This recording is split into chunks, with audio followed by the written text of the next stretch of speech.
And welcome to Free Spiritual Community. Everybody take your seats. As you see, we go live in 3 minutes, 30 seconds. Since we do go live using both Facebook and YouTube, please hit that like button, hit that share button. Let's get all your friends and family to join us online. Grab some coffee, get your seats. We'll start here in just over 3 minutes.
All right, good evening, everybody, and welcome to Free. I'm Ryan, and I'm the pastor and executive director here. Good to be with you on another Saturday night. So, if you are new with us tonight, you should know that we are a community for addicts, loved ones of addicts, and spiritual refugees, people who feel like they've been kicked around by religion. They were told they don't belong. Hey, I should also welcome all of you online, wherever you're gathered throughout the country. We're glad you're with us, even if it's not on a Saturday night and you catch it later in the week. We're glad you're part of this community, a community for addicts, loved ones of addicts, spiritual refugees. And what we do here is break the silence of addiction and create space for healing, recovery, and spiritual connection. And there is one thing we don't do here, and it comes in 4 words. So on a count of 3, y'all say it as loud as you can. 1, 2, 3. We don't do, man, y'all were good and loud on that one. I love it. All right, y'all, a few things coming up that you need to know about. First, if it's your first night with us here, just outside of these doors, we have some welcome bags for you. Just to say welcome here. In that welcome bag, you'll find a Connect card. You can fill it out if you'd like. We'll get you on the email list and keep you in the loop with what's happening here. There's also a fresh roasted a small bag of coffee made from the very own Wagon Coffee, Tammy, Candidate, and the other ladies that work for Wagon Coffee. It will be the freshest coffee you've ever had because it was roasted, I think, this week, right? Yes. So get one of those. You can stand up and get it now, or you can get it on your way out, whatever floats your boat. Now, this Thursday is our sober open mic night. I highly encourage all of you to come if you want to have a good time. We're partnering with the Phoenix on this. We've done a couple other ones this year with the Phoenix. They're great. I think all the performer spots are filled up. But come and support these people who are being brave to, in their sobriety, to sing or dance or juggle or whatever act they do. We want to cheer them on. So come here. The cafe will be open. You can get some coffee or get something to eat. And I promise you it's a good time. This will also be live streamed. So all of you at home, you can join with us in this Sober Open Mic Night and watch all these great performers. It's going to be all kinds of fun. So I hope you come to that. Hey, I want to also let you know about Thanksgiving. Y'all know Thanksgiving's coming up, right? Halloween is over. We are now into the holiday season, almost. Thanksgiving dinner is coming up. If you don't have a place to hang out, if you don't have family in town, or you're just going to be by your lonesome, don't be by your lonesome. You know, addiction likes to lie to us and tell us to isolate, especially during the holidays. So Aurora Sober Living, they are providing the setup for the dinner, the food, and we're partnering with them. Anyone's welcome to come. So that's at 6 o'clock. Come get your turkey on. There's going to be pies. There's going to be all kinds of food. So just come and hang out. Abby Alt is our point person for this. So if you want to go, email Abby at abbyaultcomedian@gmail.com. And this flyer, it'll go on our social media this week, and we'll put it in email for this week. So if you want to come, man, if you're going to be alone, don't be alone on Thanksgiving. Ain't no reason to be. Come hang out here from 6 to 9. Okay, I think I said everything I need to say except for this. Some of you will remember what we were doing 1 year ago. Yeah, last November, we had just moved into this space, our new home. If you remember, we took the whole month of November off. Many of you were here like every single day in November. We had over 200 volunteers throughout the month. It's like the most tired we've ever been because we were painting and tearing up flooring and putting in new lights and everything that came with the renovation of this space. So Tammy this morning found some old pictures and videos, and she made a little reel. Here's a look back and a look forward to 1 year ago. Check it out.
Between the voices we wouldn't lose.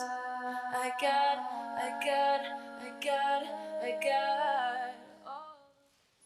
All right. And the music you heard in the background, that was our very own Hallie Marie, who sings here sometimes, and she's also back on the tech team. So thank you for the background music, Hallie.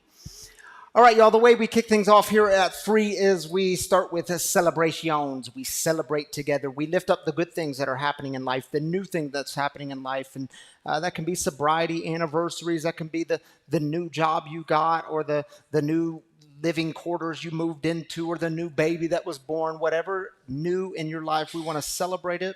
And if you're online, I encourage you just take those celebrations and drop them in the Facebook comments or the YouTube comments, because we want to celebrate with you too. And if you're here, just slip up your hand, give us a celebration so that we can celebrate with you. And Chris is going to pass around the mic, and we take 3 minutes for this. So let's take 3.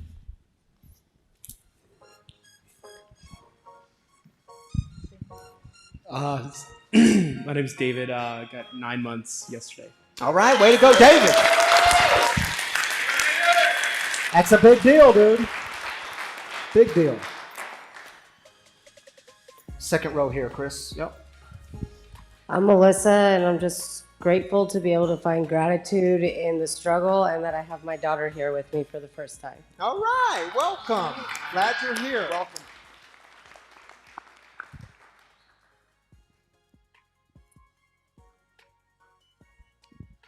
Hi, I'm Chance.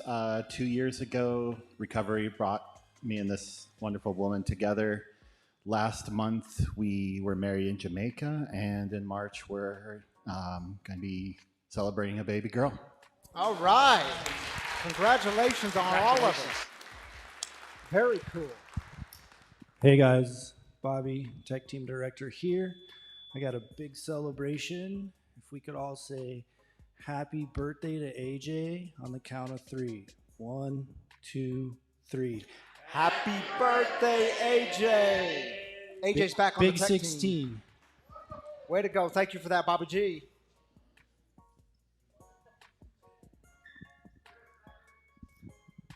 Hi, my name is Daniel, and on Tuesday I celebrated 19 months. Way to go, Daniel. Big deal, man. And I'm Kristen, and I will be celebrating 18 months tomorrow. Way to go, Kristen. And I'm Kristen, and on October 20th, I celebrated 18 months. Kristen, almost the whole row. Justin, you got anything to add? All right. All right. So awesome. My name is Ryan, and right after the Easter celebration here, I bought 40-acre ranch in southern Colorado. Way to go, Ryan. Good to see you, dude. Hey, my name is Chris, and I was allowed by the judge to go see my daughter in person during all of our medical treatments, and she's tolerating treatment quite well. I saw her for the first time in 10 months yesterday. So awesome, Chris. Glad you're here, man.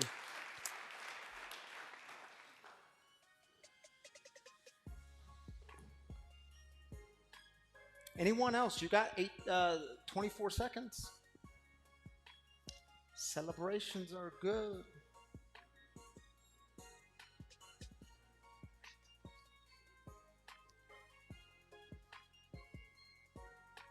We got one in the second row. Taylor.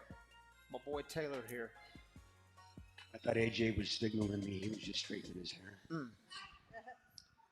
Yeah, my name's Taylor, and I'm just really happy to see a friend of mine here this evening that recently got let out of the pen, and just so glad to see that he's doing well and enjoying his sobriety and able to spend his evening here with us. Awesome, man. Thank you for that, Taylor. Welcome. Thank you, Chris. All right, all week, my daughter Shiloh asked if she could do celebrations with me, so we're wearing matching pink sweatshirts. We're going to celebrate together. Shiloh, the way it works, you got to hold this mic right up to your mouth, and you're going to read the first one on the screen, all right? It'll come on. It'll come on. There you go. And say the person's name. Anne Marie. Anne Marie, celebrating passing on of my test on my way to getting my career back. Way to go, Anne Marie. All right, so the way it works, I read the next one and we go back and forth, all right?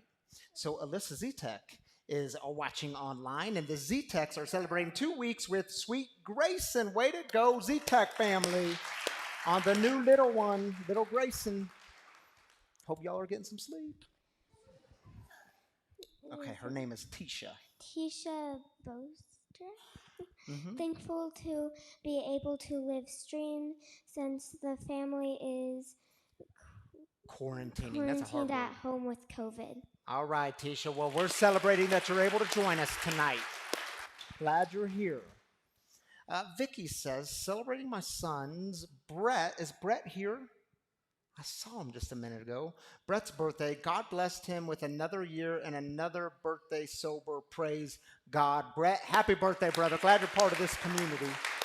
Thank you, Vicky, for lifting that up. Elizabeth Graves, super grateful to celebrate 2,000 days of sobriety on my daughter's 7th birthday. All right, Elizabeth, that's good stuff. Jim says, celebrating my brother's recovery from yet another surgery. He has been in a hospital almost 3 weeks this time around and has had 3 surgeries in those 3 weeks. Prayers are working. Please keep them coming. Thank you so much. Thank you, Jim, for being a part of this community and sharing that with us. We will celebrate that with you. Thank you, Shiloh Kennedy, for being with us tonight and helping me out. Yeah. Okay, y'all, so we are, I did not know, I intentionally did not announce how many weeks this series was going to be because I didn't know. I thought, it's going to be at least 4 weeks, but we might need to throw a little bonus week in there. So we're on the 5th week. This is the last week. Next week, we're going to start a gratitude series, and we'll do that for 3 weeks, and then we're going to get into Advent, Christmas. If you don't know what Advent is, it's just a simple the kind of fancy term for the 4 weeks leading up to Christmas. And it's going to be all kinds of fun because Christmas is coming, believe it or not. All right, y'all, this is the 5th and final week of recovery in relationships.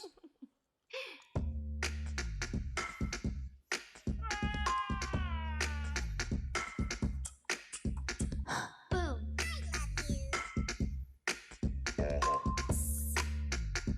Dude. Wow. Stop. What?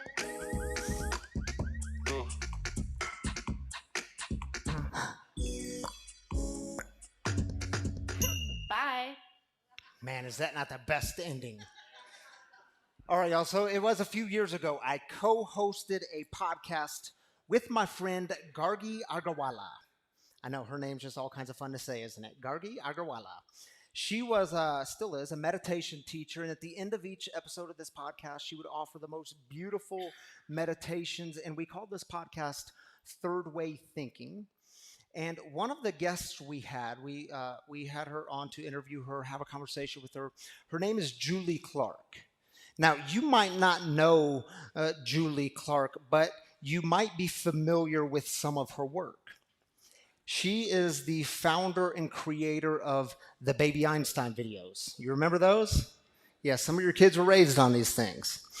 It was wildly successful. She ended up selling Baby Einstein, the franchise, to Disney. It became even more successful. And so we wanted to interview her, have a conversation with her about what it was like to be a successful entrepreneur. And we said, we don't just want your successes. We want you to share with us some of the challenges, the struggles, some of the things you had to overcome.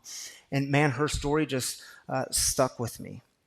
Because see, as she was creating Baby Einstein, she was diagnosed with breast cancer. And she told the doctors, look, I'll do whatever it takes. I want to get rid of this cancer and have the lowest risk factor. And so she did a double mastectomy. And the doctor said, the cancer's gone and there's a good chance that it will not come back. And life was good until 4 years later. Not only did the cancer come back, but it came back with a vengeance. By the time they found it, she was diagnosed with stage 4 cancer, and it had spread to her liver. And the doctor said, look, there's not much we can do. We don't really have a cure for this kind of cancer, but she did the treatment anyway, and then 9 years later, still cancer-free. Yeah, we could clap for that. Now, here's what stood out to me, though. It was how she talked about her relationship with cancer.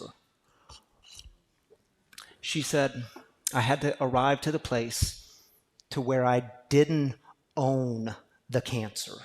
because it was not a good gift given to me. So I didn't own it, but it became one of my greatest teachers.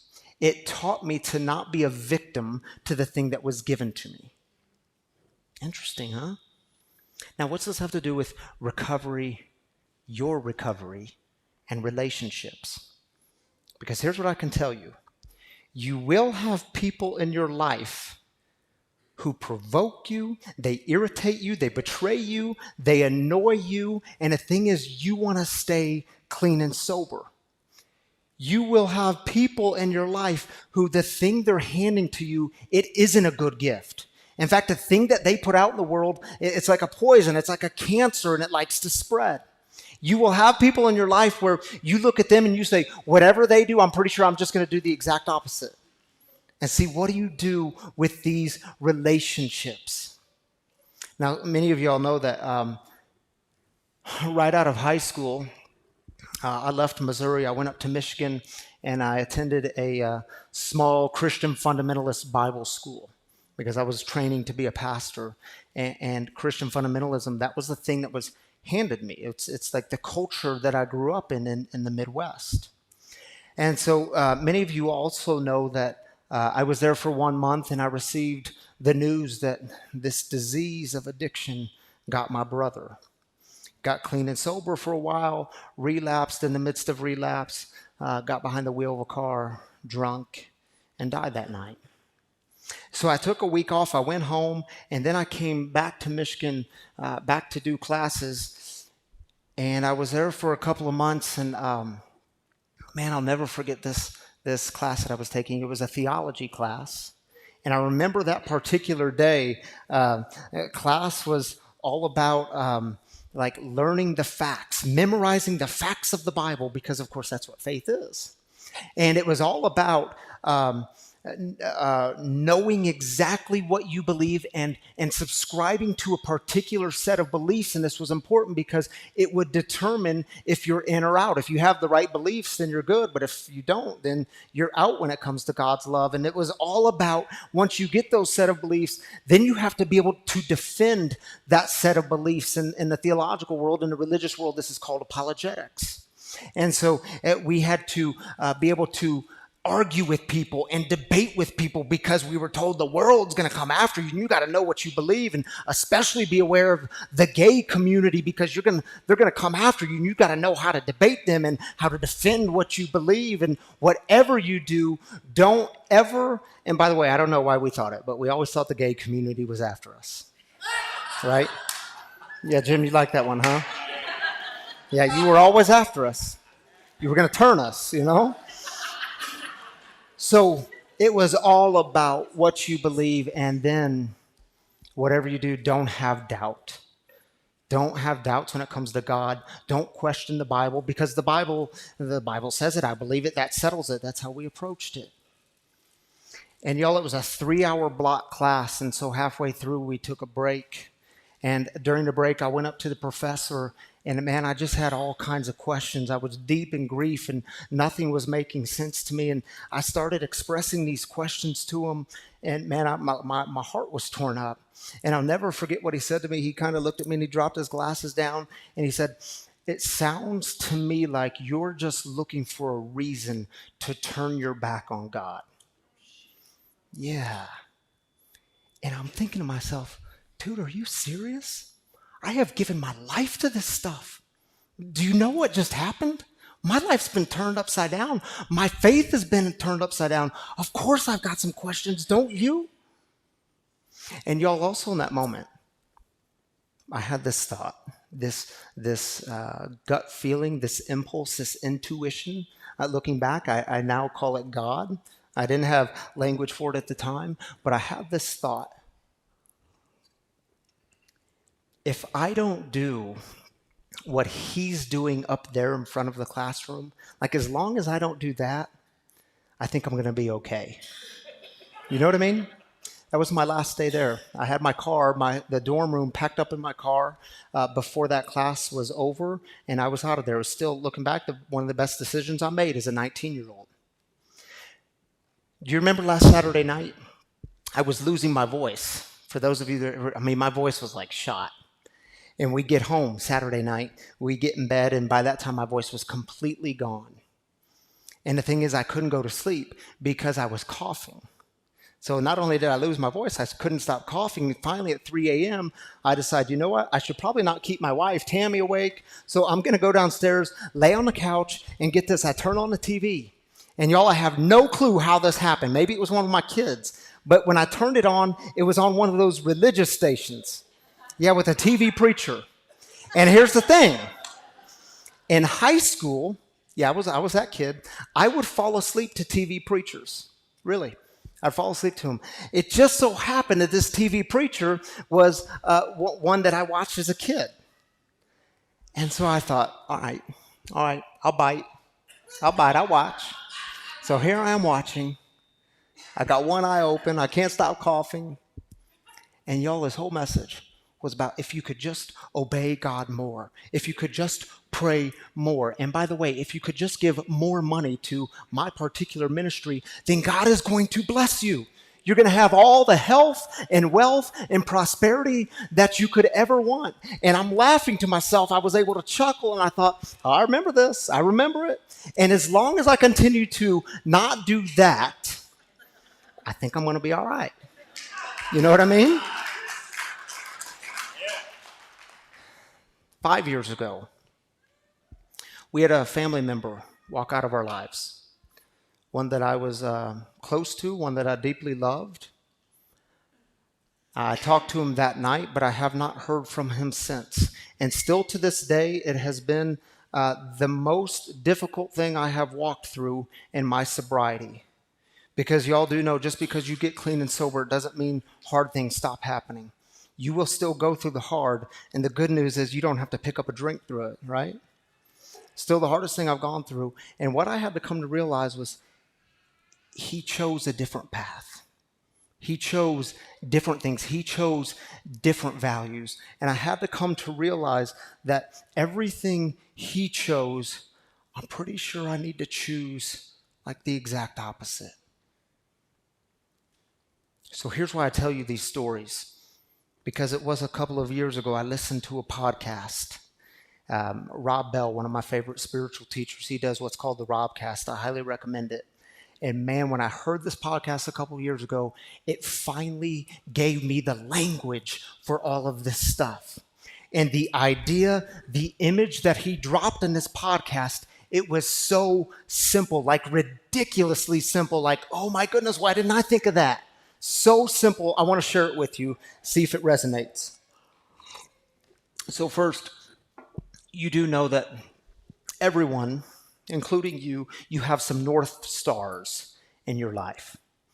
The people that you aspire to be like, the people that you look up to, the people who have shown you something good, they've shown you a better way, they've shown you a good path.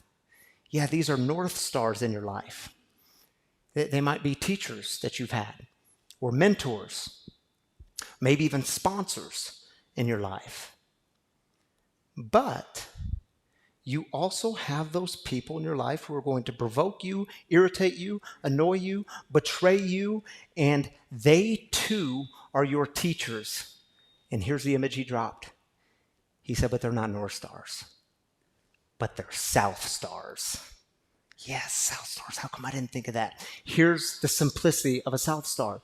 A South Star, it's when something guides you because it's backwards. It's light, guides you in the exact opposite direction. You got some South Stars in your life?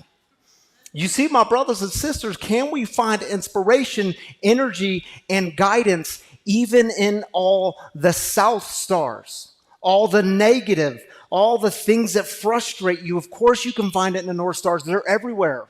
I hope you have North Stars in your life.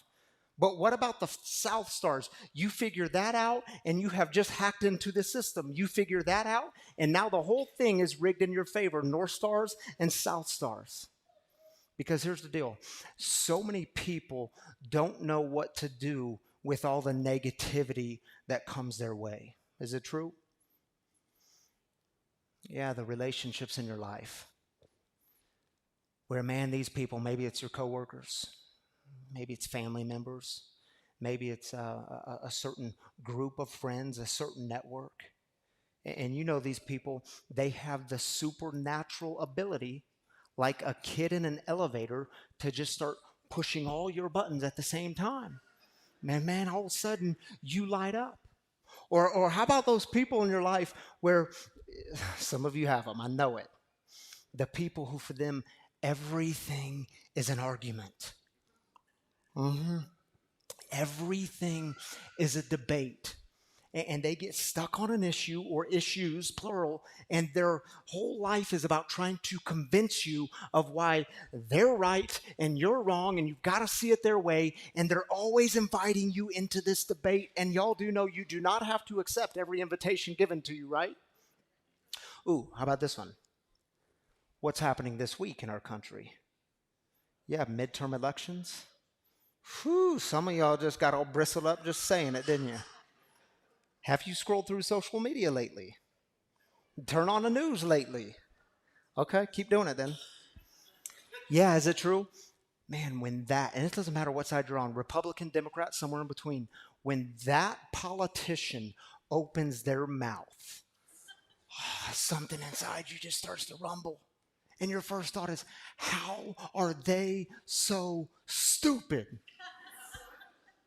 And all of a sudden, you are tied up. You're angry. You're tense. You're trying to control everyone around you. All the people who just irritate the hell out of you, you're trying to control them, and you're spouting off on social media, and you are going to show them something better. You're going to prove it to them. You're going to show them. And my brothers and sisters, how's it working for you? How's it working? Not so well, right? Jesus drops one of the most interesting lines, a really weird line. It's right at the end of what's called the Sermon on the Mount. We talked about the Sermon on the Mount here. It's found in Matthew's Gospel, chapter 5, 6, and 7. You can read that tonight when you go home. It takes about 18 minutes to read the full sermon. It's like considered the bread and butter of his teachings. And towards the end of the sermon, get this.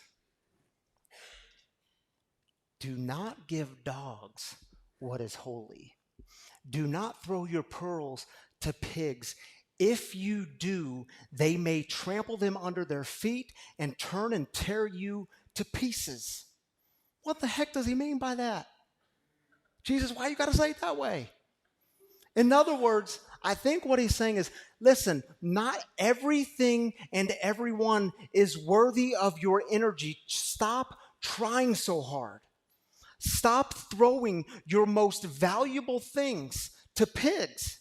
You expect the pigs to understand its worth, and they don't get it. Stop doing that. You think you've got something good to offer. You do, but you're spending all your energy with all the wrong people in all the wrong ways. Don't give what is holy and sacred to dogs. And listen, I know many of y'all, you have dogs as pets and you love them to death and they're the smartest ones in your household. But in the first century, dogs were not exactly pets. They would come around the table to pick up scraps and they weren't treated as pets. Stop throwing your energy. Stop giving what is worth something to you, the holy and sacred energy that you have, and expecting them to understand its value. Stop doing that. It doesn't work, but do realize everyone is your teacher. You see, can you convert all that negativity into direction, clarity, and energy for your life? Can you recognize the South Stars in your life as your teachers, guiding you in the exact opposite direction? Now, here's the kicker. Because y'all do know there's a kicker, right? You cannot do it with resentment attached. Yeah, I know. See, we got to remember to put our recovery first. Do you want to be sober?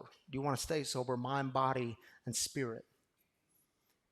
Because it is the big book of Alcoholics Anonymous that gives us this beautiful reminder on page 64.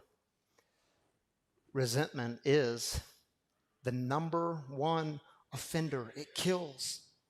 It destroys more alcoholics than anything else. From it stem all forms of spiritual disease. For we have been not only mentally and physically ill, we have been spiritually sick too. When it comes to dealing with the South Stars in your life, you cannot afford to become spiritually sick again. What's resentment do to us? Resentment keeps us stuck. Resentment keeps our minds racing. Resentment keeps me fantasizing about how I'm going to get them back, how I'm going to get revenge. You see, if you get stuck in resentment, you will be busy. If you look at the South Stars in your life with resentment attached, you will always be busy defining yourself by what you are against rather than the things you are for. You see, the problem is the South Star has shown you what you don't want to be, but have you found a better way? Have you found out yet who you want to be? Who you don't want to be isn't enough. It'll keep you stuck. You know, one of the biggest resentments I had to confront when I got sober was the religious culture of my formative years, my young adult years. And I'm reminded also that the big book tells me when I'm going through that step 4 inventory, it reminds me that it's people, institutions, and principles. You know, I was so angry at a religious institution that taught me how to hate and who to hate, especially the gay community and everyone who was different from me. I was so angry that a religious institution taught me that doubts and questions were anti-God. I was so angry that a religious institution and religious principles taught me to focus on ideas of reward and punishment. That is, as long as I have the right belief system here, then when I die, I'm going to go here, and that's really important. And by the way, if you don't have the right belief system, if the furniture's not arranged right up here, well, then when you die, you're going to go down here to a place of suffering forever. Man, and see, anything that resembled, when I started to grow out of that, anything that resembled evangelical fundamentalism to me, it brought up this deep grief and pain and anger. And for many years, even though I was removed from it, I could tell you what I was adamantly against. And I was busy trying to convince them to see it my way because I had found something better. But telling people what I'm against, man, that's when you know resentment is in charge. That's when you know you have resentment tied to your South Stars. You can't do it with resentment attached. But see, when I started working through that resentment, my recovery, well, it was producing something different in me. It allowed me to ask a different set of questions, like, how is this shaping me? How was that theology teacher back in Bible school? How was he actually one of my teachers in life? You see, it helped me ask a far more important question, not what am I against and can I convince them, but who do I want to be and what do I want my life to be like? You see, if you're able to do that, watch out. Because now you are converting all the negativity within you into direction, clarity, and guidance for your life, and you're able to do some good into the world. So you've got some South Stars? Good. You've got some teachers. Get a new perspective. See them as they are, South Stars. But don't let them define your joy. Don't let them define the way in which you behave in the world. You see, my brothers and sisters, you don't have to carry around all the heavy, all the tense, all the anxious, all the angry. You can take all of that and convert it into energy for your own life. And you can't change them, but you can change what it does within you and for you. If you continue to carry all of that negativity within you, well, I hate to tell you, you will reap what you sow. You will grow so weary of loving people. You will grow so weary of loving yourself. You will grow weary of trusting people. You'll grow weary of trusting God. Grow weary of believing that goodness is still out there in the world. In my experience, if you carry all that negativity within you, you will give up on good relationships. You'll give up at the first turn of something negative. You will give up on the marriage too quickly. You'll throw in a towel too quickly in that friendship because something negative happened, and you will stop fighting for the relationships and for the people who actually love you and they're doing something good in your life. You see, don't let the South Stars lead you to a place of despair. Have you ever been there? I've been there. And I'm just tired of doing good. I'm tired of doing good in the world. It doesn't benefit me anyway. God, I'm tired of doing it your way. I just want to go back to doing it my way. It was more fun. And my brothers and sisters, as we move into the holiday season together, may I urge you, don't give up on love. Receiving it and spreading it. Don't give up on the work that God is doing within you. If you're here tonight, you just took a breath, miracle, gift. If you are here tonight, you have battled addiction, and yet you're sitting here in this community or in your living room, and you're not taking a drink, you're not picking up the drugs, miracle. Don't give up on the God who is doing for you what you could never do for yourself. I'll close with this. You know, Paul, the Apostle Paul, he loved the people in Galatia, this first century city called Galatia. Man, he loved the people. He went to Galatia and he helped them start this little community, a little church, a movement. And he said to them that whatever you do, don't set up barriers to keep some people out and keep some people in. Like when it comes to God's love, it's for all people and it's a gift that's freely given. This thing is called grace. Don't set up the barriers. He gave them the idea of faith working through love. He looks at him, he says, so are we good? Yeah, Paul, we got it, we're good. He said, good, because I got to go to another city and start another movement. He leaves and then he writes in this letter. You can find this letter in the New Testament. It's called Galatians. It's 6 chapters. He starts out by saying, seriously?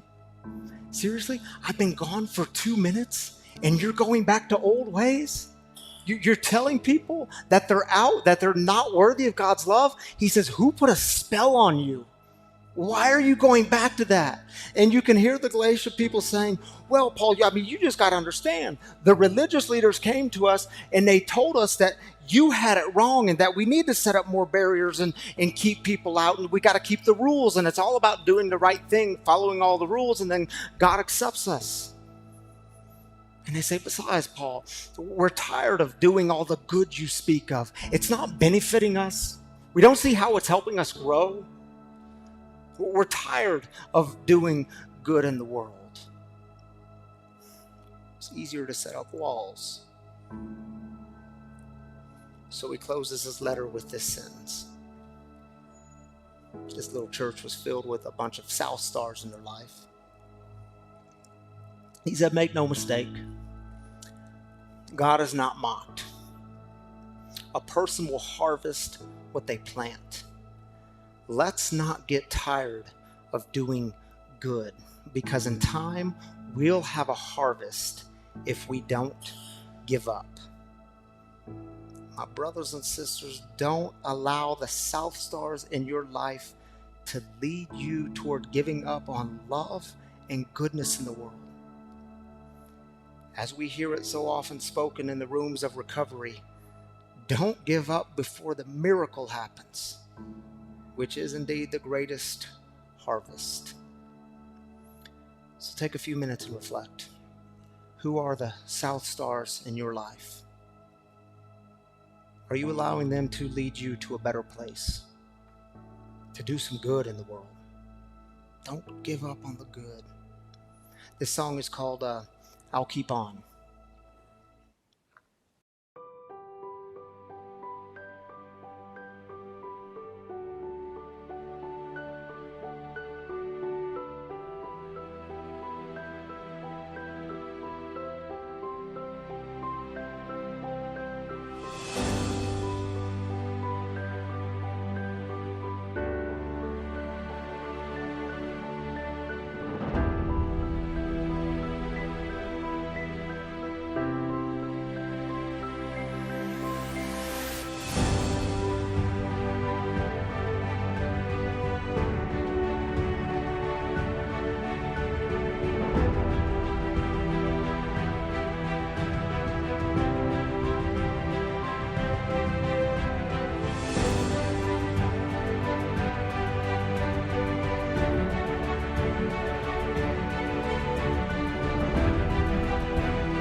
All right, welcome back, everybody.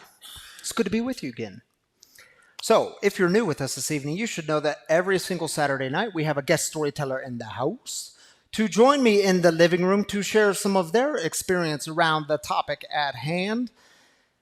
So, this evening, some of you know Payton Trujillo.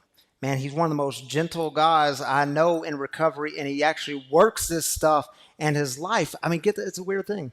His life is actually changing and transforming. He's doing some good in the world. So will y'all help me welcome my friend Payton Trujillo to the living room?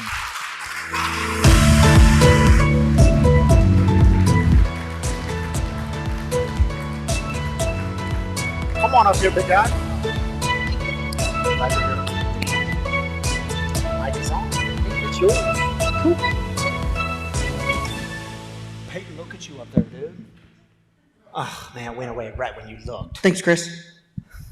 So, Payton's been a part of this community for a while now. He did a beautiful letter to your addiction. If you go onto the app and you hit the watch and you scroll through, you'll see letter to your addiction. We have a bunch of them on there.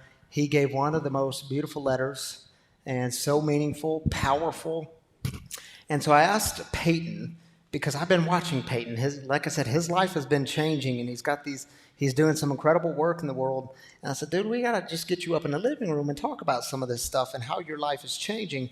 So, Payton, let's start here. You've been sober for what now, 2.5 years? Yeah, on the second, I had 2.5 years. On the second. Way to go, Payton. Proud of you, dude.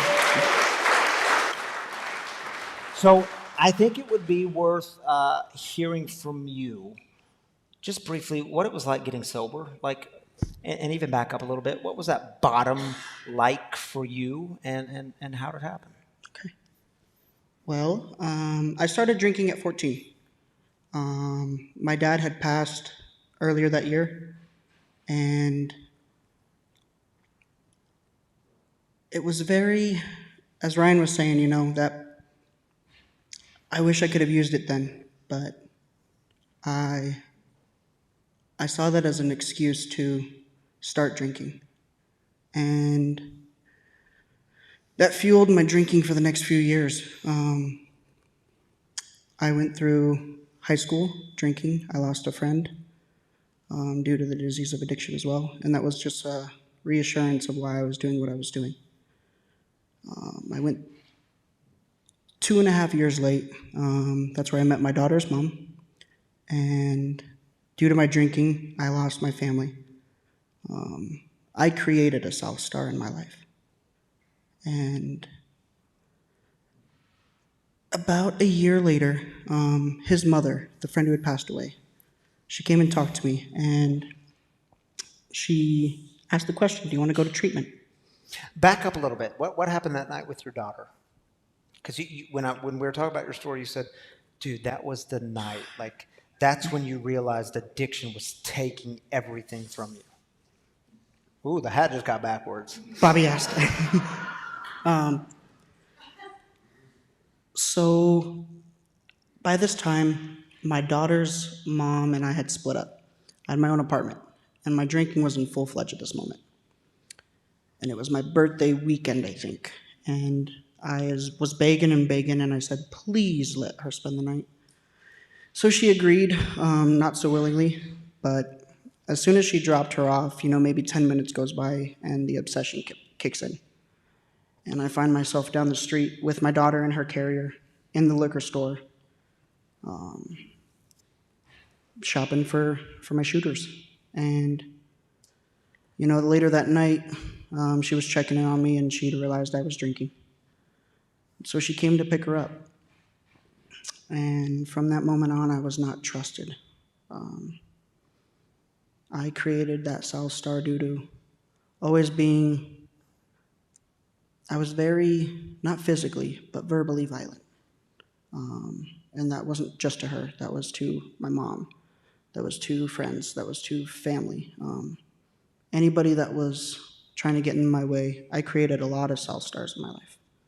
Okay, so now you can fast forward. So she convinces you to go into treatment. What happened? So I show up to treatment, and it was a very Well, to that moment when she asked, she goes, "Do you want to go to treatment?" And I think that was the first time God gave me a swift kick in the butt. Because I felt it and I was like, yes. Oh, what did I just say? And that's where my ego kicked in to my benefit at that point, because I was like, all right, I said I'm going to do it, so I might as well. So I get to treatment, and I started just kind of being willing. I saw there was a gentleman there, and he was a little bit older. He was a North Star, and he had, I think was 37 years at the time, but he was humble. He was kind. He was able to laugh at himself. And he had created these relationships, and he had been able to deal with all of the negative relationships in his life in a positive way, and it didn't bother him. He had sanity. And in the reading it says, if you want what we have, and he had something that I really wanted, and that was to be able to deal with life on life's terms, or life on God's terms, if you would. So you stayed there for a little bit, but then you relapsed, and then you went to the Akron house. I did. 2020, right? Yes. So I started in 2018, and that's when I started. I went through a little bit of couch surfing, and then that's when she asked me. I got to treatment in November of 2018. I had 6 months. I drank. I had 9 months. I drank, and I had 3 months, and then I drank again. And then that's when the resident managers at treatment said, "Payton, you got to go. We aren't going to kick you out today, but you got to find somewhere to go." So I made a phone call, and I think it was Step Denver, and the person at Step Denver said, "Here, I got a number." And it was Lex Papish. Some of you might know him. He's a member here. And Lex said, "Come on over." Next day I was there, and that house, they brought me in knowing where I was at in my life. So I'm very thankful for that. So one of the things I love that you said, Payton, was you've lost multiple people in your family due to this disease of addiction. You've experienced a lot of loss, but you said you today get to be a voice for all of them. I recover out loud so others don't have to die in silence. I do. How do you do that? So about a year into the Akron house, I was asked by a friend who had seen me from the very beginning when I was at treatment. He Might want to hold your mic up a little bit. The tech team will yell at me. Okay. Can you hear me? A friend had seen me on my journey, and he asked if I wanted to come be a house manager. And I said yes. So I started just living in-house. I had about a year at this time. I think I was about a week shy. And I just started slowly, but house managing, and then I turned into a house technician. I built my way up to lead recovery technician, and I also do a lot of volunteer work for a nonprofit organization called Advocates for Recovery Colorado. Yeah, you might have seen him. He was all over. Like, I think you made it even on TV with the recovery march, the recovery rally. I might have. I don't watch TV much. It was all over Facebook, at least. All right, Yes, Payton. yes. He was leading the crowd of people. So, Payton, tell us just briefly, how does your recovery allow you to handle relationships in your life differently today, and particularly? I know with your daughter's mom that things haven't always gone smoothly. You haven't seen your daughter in a year. How do you not let the negativity kind of define how you live in the world? You let it guide you towards something else. Kind of as you were speaking in what you were just saying, a prayer that I had learned very early on is, God, what do you want me to learn from this? What are you trying to teach me? When I was working with that first sponsor, we were going through the 4-step, and not just for the opposite sex. Like when you were going through the sex inventory, it was just directed at all of my relationships in my life. What am I bringing to the table? Or what can I bring to this situation instead of what can I take from it? And also when I was in treatment, I had met another North Star in my life, and he had already done a lot of the work. And I'm very thankful he is here tonight to help support. He guided me he helped keep me sane as I was working through my steps. I'm able to give all of that negativity because, as Ryan says, it gets in your head. What is this person doing? Why doesn't this work? Why is this so difficult? And I'm able to give that to him instead of lashing out at other people. I did not mention this, but I went through a group and we watched a video, and it was a workshop in the sense of, how am I able to be a tool for God? I am a tool in the sense of I can cut, I can hurt, I can destroy, just like a knife. But a knife can also be used as a positive tool. I can help create, I can help build, I can help mold these things into my life to where they're positive. And my daughter's mom and I have not seen eye to eye. The better that I got, the less I got to see my daughter. I don't know why that is. And I never mean to speak ill, but it hurts. And the reason why I started doing this in the first place was to get to be a father. The father that I really wanted to be, the father that I never got. And I have to really work through that. So by doing the steps, I am restored to sanity. And it's an everyday process. It really is. I have to radically accept in the moment sometimes of why I'm denied or why I don't get the chance to do what I've worked so hard to do. Do you know your Enneagram number? No, but that was a little term, I didn't wasn't get to it? do that workshop. I don't know. Okay. I would love to. Tammy, what would you guess his Enneagram is? That's what I was going to guess. Where is Rich in the house? Yeah, there's my other 9. I think you're a 9, Payton, which is a very good thing. I'm married a 9. Okay, 9s are very, very important people. The gentleness that comes out of you, and that I actually believe you when you talk about how you're dealing with these relationships because you're actually doing it. Would you just give us the 2-minute version of how has your relationship with God changed? How's it morphed in recovery?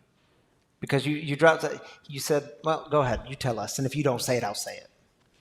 Let me pull up the notes. Oh, you got notes? Yes. So when my dad passed, I got very angry at God. I had originally asked him, God, please let my dad make it to my graduation.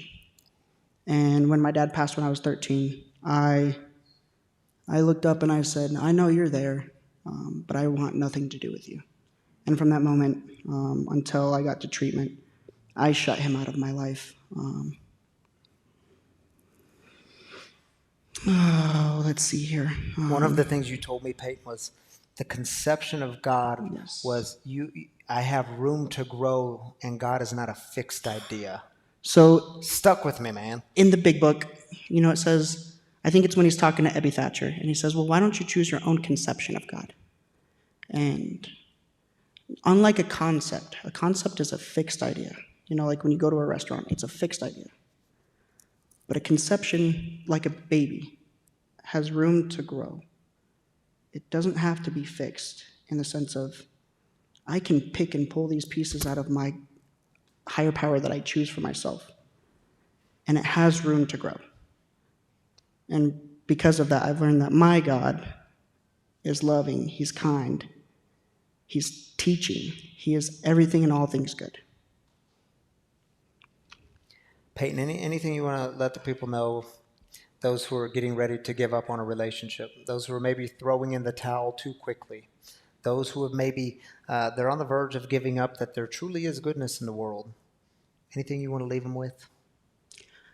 I got to spend some time with my aunt last week, and her and I were talking, and it reaffirmed it for me.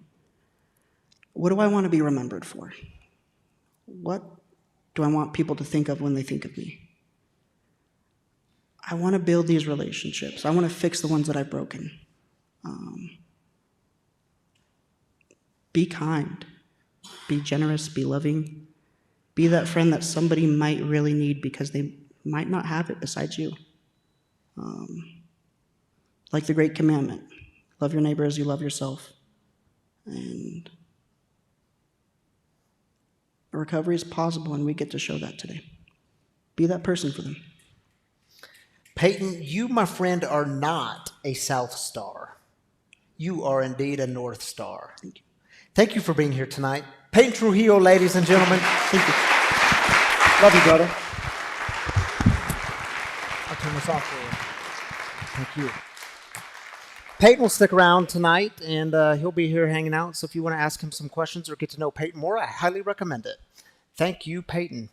All right, y'all, the way we close things down here at Free on a Saturday night is we close with the same way we do with celebrations, except we do heartaches together. Because what we know, we figure it out, like as we journeyed together, you and I suck at carrying these burdens alone. We weren't creative for it, so we do it together in community. And we have a central belief here that God always hears the cries of the people, that God joins with us in the mess. God is part of the mess with us. And we carry that stuff together, and something powerful and profound happens when you put voice to it, when you articulate it. So we just take 3 minutes. Again, if you're online, drop your heartache in the comment section on Facebook or YouTube, wherever you're joining us from. And if you're here, just raise up your hand, and Chris will pass around the mic and just give us your heartache. Thank you, Chris. I'm Melissa, and I just want to ask for prayers for my daughter's father who went out again last night. All right. Prayers for your daughter's father. Thank you for sharing that with us, Melissa. Hi, Michelle, alcoholic. I don't know this girl personally. Her name is Taryn Bowman. She's 19 and was in an incredible accident. Killed everybody else in the car, and she is fighting for her life, and she just really touched. Is it back on? Is it on? Now it is. I thought maybe we could all hold her up. Thanks. Yes, we will be lifting her up in the devastation she's faced. Thank you for mentioning that, Michelle. You got a couple over here, Chris, on the couch.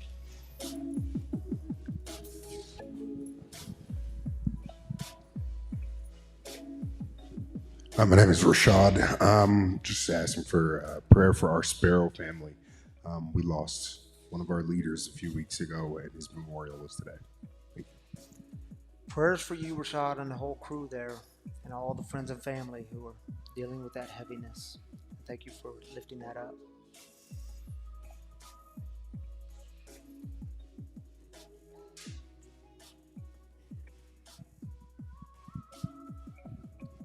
Hi, my name's Paige. I'm an addict, and I would just like to lift up Dara. She lost someone in her life. She's back at a funeral today. So, thank you, Paige, for lifting up Dara. Dara, we're praying for you. We're holding you in the light.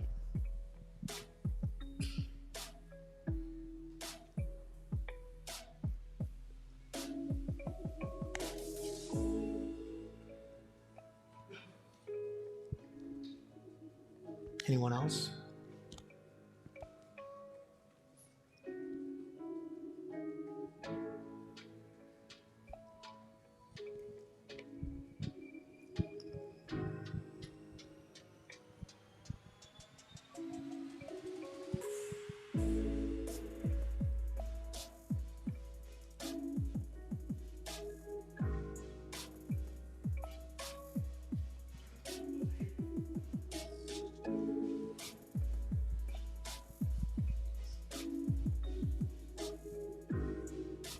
I have a friend named Ariel Klein. I think she knows a few people that go here. She lost her boyfriend a couple months ago. He was also my best friend, Kaylin. I don't know if any of you guys in here are familiar with her, but she does need some support, and if you could reach out to her. She has been wanting to come here for the last couple of weeks, but she hasn't been able to make it. But I just wanted to come up here and share that. Thank you for mentioning that, dude. Let her know we don't do shame. She's always welcome here, and we'll show her some love when she gets here. Is it true? Mm-hmm. All right. Ben, are you going to join me up here? Ben's going to join me up here from the back. Oh, Chris, I'll take that. Ben Cottrell, ladies and gentlemen. Did you just get a dog call whistle? I think you did, man. I mean, look at him. That's what I'm talking about. Thank you. Uh-oh. Ben, our screen is out. Did the comments come up here? Okay, so we're just going to turn around and look at ourselves. This is going to be a little awkward. We're going to show everyone our backsides, and we're just going to look at ourselves up here. And you get to take the first one, Ben. All right. This is from Jen. Hi, Free Family. I'm needing some Jesus tonight before I lose it on someone. Amen. All right. All right. So, we're thinking about you, Jen. Yeah. Jen's got a South Star in her life, and we're going to be praying for you, Jen. Don't lose it on them. Prayers for you, Jen. I'm glad you're here, all the way from North Carolina. Do we have another one? Was that it? Y'all got all quiet tonight. Sorry, Ben, you only get one. I didn't even get one, though. Hey, thanks for joining me up here. Love you, brother. All right, y'all. Well, you know what? It is 8:06. We end here by 8:15. Has anyone not heard the story of the wagon? I should, Bobby G, do you think I should tell them the story of the wagon? Because I get asked all the time, like, why do I have a wagon tattooed on my neck? Why, when you walk into Free, is there a big wooden, custom-built baptismal wagon out here? Well, here's the deal. The wagon is a central image here at Free, and it has been a central image here since day one. And here's just a brief 30-second story behind it, maybe 60 seconds. A few years ago, I was at the LA Rescue Mission, the largest rescue mission in the world in Los Angeles. And I was taking a tour with a group of people with the executive director, and he took us to the top floor. And the top floor on that wall was all their memorabilia pictures, old-time photos. The largest picture on this center wall was this large picture of a wagon, black and white photo. And I said, dude, what's the story behind the wagon? He said, you don't know this story? I said, I do not. He says, well, you need to know this story. This is how the rescue mission got started. In the late 1800s, this wagon would leave the rescue mission and go down to the roughest places in LA, which did exist in the late 1800s, and it would distribute things like food, clothing, Bibles, other items. And then at the end of the night, they would welcome anyone who wanted to get on the wagon and go back to a place of recovery to get on. Now, what happens when a bunch of drunk people get on a wagon? Some of them fall off, and here's what is so profound about this wagon. When they fell off, the wagon would stop, and the sober ones would jump off, and they would help the drunk ones back on. Why? Because they knew where they were headed, to a place of recovery. And when I heard that story, I thought, oh my goodness, how has the church lost its mission in that? And if we ever start something new, a wagon's going to be the central image. So we got a little wooden wagon, and we set it up right next to our tree when we first started Free in 2018 in our backyard. The wagon is always a central image for us because we do this work together. We do it together, and you're always welcome here. Why? You might fall off the wagon, but we do not do shame. That means you can also get back on, and others are going to help you. That's the beauty of community, y'all. Now, the other part of sustaining this community is I talk about it every week. It's your generous giving in this community. And every week I tell you all thank you, because seriously, without your generous giving, Free isn't possible. Free doesn't exist. And hey, there's the picture of a wagon. Check that out. So there's 3 ways to give in this community. There's 2 kiosks here. You can always give there on your way out. Or if you go to the Free app, if you're the online people, go to the app and you can give there. Or you can go to the website, freespiritualcommunity.com, and you can give there. Or you can text the number on your screen, text Be the Wagon to that number. It walks you through a simple set of instructions. And really, it's your giving here that helps grow the mission. And what's the mission? Breaking the silence of addiction. We keep it really simple. Breaking the silence of addiction to create space for healing, recovery, and spiritual connection. Thank you all for making that a practice in your life. For those of you that do, thank you for doing that. I know it's a spiritual practice for you. I know for many of you it's an act of sacrifice, and it makes a huge difference here. And if you're sitting here thinking, well, my donation's not big enough, I don't have much, there is no too small of a donation. There's no too big of a donation either, but there's no too small of a donation, because when everyone participates, it makes a big difference. So thank you all for being a part of that. All right, y'all, shall we go out with a prayer this evening like we do every Saturday evening? How about this one? How about we close with the St. Francis prayer? Yeah, it's one of my favorites, 11-step prayer. If you just want to open your hands on your lap or next to you. Yeah, it's just that sign of openness for God to do some good in your life. It's a sign to say, I'm open to it. You can also take a big, deep breath as you breathe in Spirit of the universe and breathe out to be reminded of a God who's always with you. If you don't know the words of the St. Francis prayer, it's on your screen. We'll pray it together. Lord, make me an instrument of your peace. Where there is hatred, let me sow love. Where there is injury, pardon. Where there is doubt, faith. Where there is despair, hope. Where there is darkness, light. Where there is sadness, joy. O divine Master, grant that I may not so much seek to be consoled as to console, to be understood as to understand, to be loved as to love. For it is in giving that we receive, it is in pardoning that we are pardoned, and it is in dying that we are born to eternal life. Amen. My free brothers and sisters, tonight, call a North Star in your life. Let them know what they have meant to you tonight. Probably don't call a South Star, but maybe you mention them in your prayers and thank God for giving you teachers along the way. And whatever you do, don't give up on love and goodness in the world. And when you do that, may you go in grace and peace. And we will see you next Saturday, if not before. See you then.